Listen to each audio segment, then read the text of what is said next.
Hello guys, ഞാനിന്ന് പറയാൻ പോകുന്നത് നമ്മുടെ ആംപ്ലിഫയറിന് യൂസ് ചെയ്യുന്ന പവർ സപ്ലൈ ആണ്.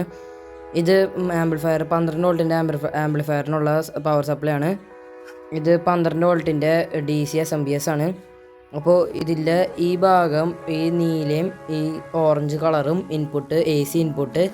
ഇവിടെ 12 വോൾട്ട് ബ്ലാക്കും റെഡിലും 12 വോൾട്ട് നെഗറ്റീവും പോസിറ്റീവും കണ്ടോ, നെഗറ്റീവും പോസിറ്റീവും ആണിത്.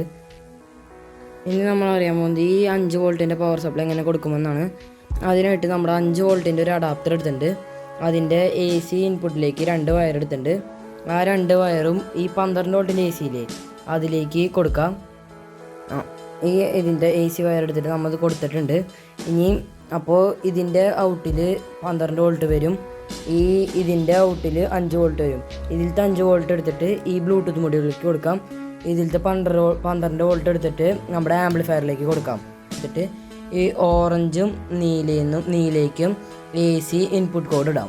2 പിന്നായാലും ഇതുപോലത്തെ 2 പിന്നായാലും 3 പിന്നായാലും AC കോഡ് എടുത്തിട്ട് അതിൻ്റെ 2 വയർ ഇതിലേക്ക് കൊടുത്താൽ മതി. എന്നിട്ട് ഇത് കറണ്ടിൽ കൊടുത്തു കഴിഞ്ഞാൽ ഇതിലേക്ക് വർക്ക് ചെയ്യാനുള്ള കറണ്ടും ആംപ്ലിഫയറിലേക്കുള്ള കറണ്ടും ഇതിൽ നിന്ന് കിട്ടും. അപ്പോൾ എല്ലാവർക്കും എൻ്റെ ഈ വീഡിയോ ഇഷ്ടപ്പെട്ടു എന്ന് വിചാരിക്കുന്നു. അടുത്ത വീഡിയോ ആയിട്ട് പിന്നെ കാണാം. Bye bye.